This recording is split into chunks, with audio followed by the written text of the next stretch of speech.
Magnetisme dapat diartikan sebagai fenomena di mana bahan mengeluarkan gaya saling tarik-menarik atau gaya saling tolak-menolak atau gaya menarik bahan lain. Kekuatan magnetik dihasilkan dengan menggerakkan partikel bermuatan listrik. Kekuatan magnetik ini dapat ditemukan di dalam bahan magnetik. Di dalam medan magnet, kekuatan medan menggerakkan torsi ke arah dipol. Medan magnetik dihasilkan dengan cara kumparan silinder atau solenoid yang terdiri dari N kumparan jarak dekat, memiliki panjang L, dan membawa arus I, maka akan didapatkan rumus H sama dengan N kali L dibagi dengan I. Diamagnetisme adalah sebuah bentuk magnetisme yang sangat lemah, tidak permanen, dan hanya dapat bertahan ketika terdapat medan eksternal yang sedang digunakan. Momen magnetik yang diinduksi sangat kecil dan berlawanan arah medan. Paramagnetisme dapat diartikan sebagai suatu bentuk magnetisme yang hanya terjadi karena adanya medan magnet eksternal. Baik diamagnetisme ataupun paramagnetisme digolongkan sebagai non-magnetik. Ferromagnetisme adalah sifat bahan dengan magnetik besar dan bernilai positif. Antiferromagnetisme adalah posisi domain magnet yang berlawanan dalam bahan magnet. Dengan adanya peningkatan suhu, peningkatan gerakan atom akan cenderung mengaca arah. Dalam sepotong bahan makroskopis akan ada sejumlah besar domain dan semua mungkin memiliki orientasi magnetisasi yang berbeda. Sebuah efek histeresis akan diproduksi ketika medan B tertinggal di belakang medan H. Anisotropi magnetik adalah arah ketergantungan sifat magnetik material tersebut.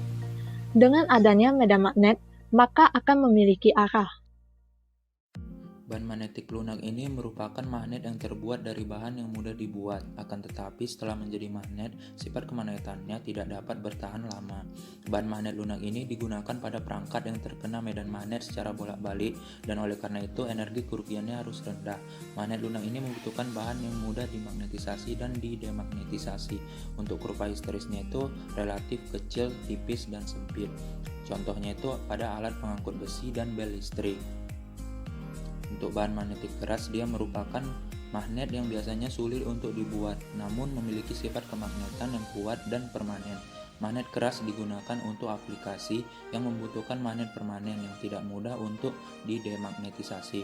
Untuk kurva histerisnya itu areanya relatif besar. Contohnya itu pada kompas. Untuk bahan magnetik keras ini dibagi berdasarkan produk energi maksimumnya. Yang pertama itu magnetik keras konvensional, dia memiliki nilai di antara 2-80 kJ per meter kubik. Baja keras ini biasanya dicampur dengan tungsten atau kromium karena mudah bergabung dengan karbonan baja.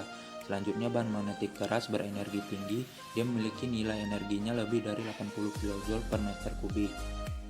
Contoh bahannya itu ada magnet samarium kobalt atau SmCO5, dia memiliki energi 120-240 kJ per meter kubik. Namun bahan ini relatif jarang tersedia, oleh karena itu relatif mahal. Lalu ada magnet neodymium besi boron atau Nd2Fe14b, dia memiliki energi dan koersivitas yang dapat menyaingi magnet samarium kobalt, namun dengan harga yang relatif lebih murah. Lalu pada penyimpanan magnetik, pada saat ini magnet itu banyak digunakan pada media penyimpanan. Misalnya pada komputer pada media penyimpanan disk dan industri rekaman dan televisi yang mengandalkan pita magnetik dan sebagainya. Contohnya itu berupa hard disk. Contohnya magnetisasi pada hard drive. Hard drive pada dasarnya menggunakan magnet untuk menyimpan data. Sebuah film tipis pada bagian dalam hard drive terbuat dari bahan ferromagnetik dan sedang dimagnetisasi. Transisi magnetisasi membuat data dalam hard drive dapat dibaca. Arah magnetisasi berubah dan ini yang dianggap sebagai bit data biner. Skema penyandian dapat menyandikan data pengguna, kemudian dapat memutuskan bagaimana transisi magnetik akan mewakili data. Lalu ada superkonduktivitas, merupakan suatu fenomena pada suatu material yang tidak memiliki hambatan di bawah suatu nilai suhu tertentu. Suhu pada saat terjadi perubahan sifat konduktivitas menjadi superkonduktor disebut dengan temperatur kritis atau TC. Superkonduktor ini dibagi atas dua tipe. Pembagiannya ini berdasarkan titik kritis yang dimiliki oleh superkonduktor itu sendiri.